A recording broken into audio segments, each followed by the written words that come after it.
represent concerns and topics throughout East Knoxville community. The first question is, assuming the stadium, I can talk loud about that. Assuming the stadium proposal passes, what can be done to ensure that our East Knoxville community will benefit from the project? Give specifics. And I'm going to ask Mr. Klonaris to start. All right, stadium's a hot topic, and it should be. Let me just start out by saying that I support most programs, any kind of process that brings more business, jobs, income, tax revenue to the city of Knoxville. I'm pro-development. I'm very pro-development. I think that that is where the revenue should come from and not from our property taxes. I think they need to leave property taxes alone and focus on building our infrastructure with better, more businesses, higher paying jobs, and that is my number one thing focusing going forward. The stadium is also being built in an area that has been blighted. I mean, you guys remember, it's gone now, you can't see it, but it was the old Lay's packing plant. And that whole area below the Weigels and just to the east of James White Parkway, it was blighted. It was crime-ridden. There was no one there. Now it's a big, giant concrete pad, and it soon will be a stadium, it looks like. I am pro-development. However, let me say two things that are very important. I'm always concerned when you are taking private sector development and mixing it with public tax dollars. That's where we have challenges. And so we don't have all the numbers in yet. I don't know what the final numbers are going to look like, but we need to make sure that it is good for the residents, it's good for the whole community, it's good for the city of Knoxville, and it works for the developers. And let me just add one last thing quickly. The current city council is going to have to vote on this, it looks like. If it doesn't get voted on and it gets pushed to the fall, I will need to recuse myself from that vote because I own businesses within 100 yards of that stadium. And it would be very disingenuous of me to vote on something where I can personally benefit. I'll leave it at that. Thank you. May I ask the ushers to start patrolling the aisle so that if there are questions, we hand it over to the ushers who will take it to Jim. I'm sorry. Proceed. You're fine. You're fine. Yeah, so I want to invite everybody to listen to the City Council Commission joint workshop that's going to happen on August 19th. You can either come in person or that'll be televised on CTV. That's where I hope that we're going to have some final numbers for what this is going to look like. I also want to make a note. I have never had to recuse myself from any vote on council. I've never missed a council meeting, and I've never voted, not taken a vote on anything. So I want to point that out in the entire time I've been on council. I'm there to represent you, and I'm there to vote yes or no, whether it's a hard vote or an easy vote. Really importantly, this question is assume the stadium passes. That's a big assume. So that means assume that we've addressed that that this is a good deal for the taxpayer. The team initially came forward and offered to pay $750,000 a year in their rent for the stadium. It's really important. I think a lot of the news media is not getting reported that the team is paying rent. The city county negotiated them up to $1 million. We know the original estimates, including contingency, were $66 million. I think that's going to be higher now because construction materials are pretty high right now. So are we going to negotiate the team to pay a higher amount as part of the equation? We need to make sure, and I will not vote yes if the city of the taxpayer is on the hook for cost overruns. If they decide they need gold toilets there, that's on them, okay? So we need a good deal for the taxpayer to be a yes vote.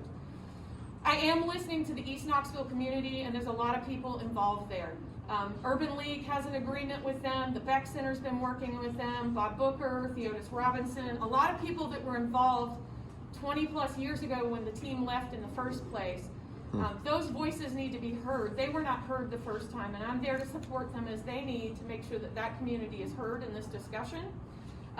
But again, assuming that it happens, the other thing I want to point out is some concerns about housing costs. The city does have programs, including the Affordable Housing Trust Fund, to look at housing opportunities in the future. Thank you, Ms. Ryder. Mr. Holt.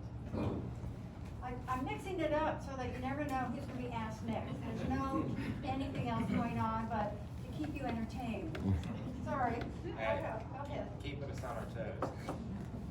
You know, like Jim mentioned, this is an incredibly hot topic, and rightfully so. When we look at some of the most transformative projects that have come to the city of Knoxville, you know, we look at Turkey Creek, Westtown Mall, World's Fair Park. This multi-use stadium stands to be on that level, if not greater.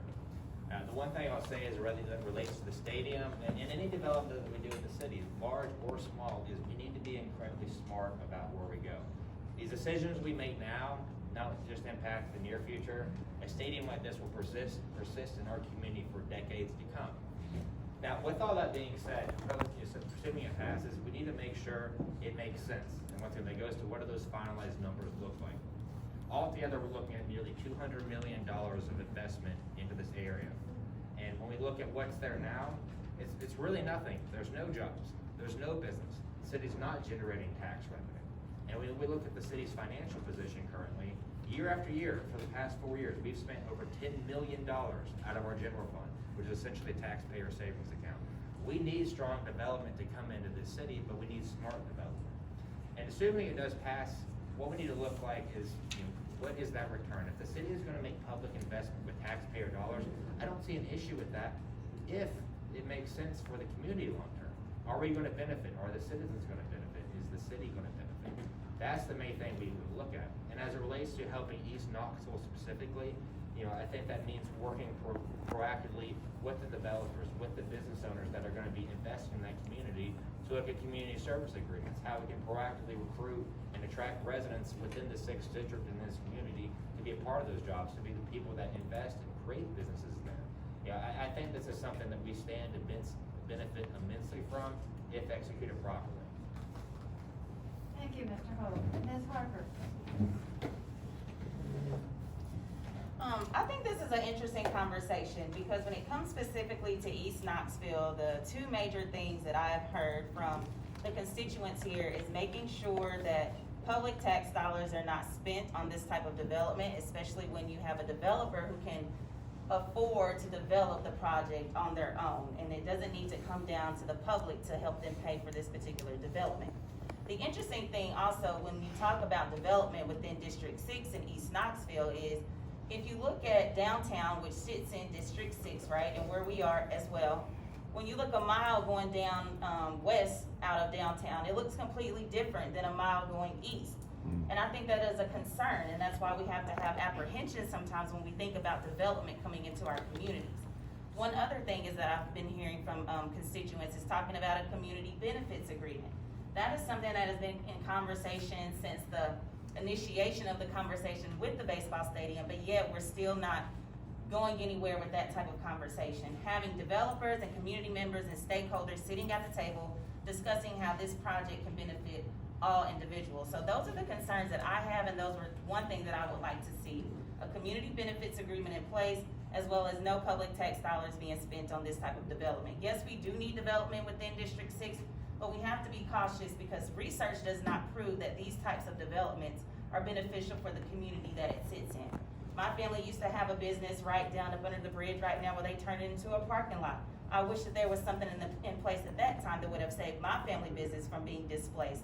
So is this gonna be another type of urban renewal? Is this gonna be another type of project that's gonna displace families when it either comes to development or when it comes to tax dollars that, 42% poverty rate, a lot of my constituents cannot afford any other type of increase when it comes to the bottom line, especially when we don't have livable wages in addition to those other concerns. So that's how I feel about the multi-use baseball stadium. Thank you, Ms. Harper. Here's our second question.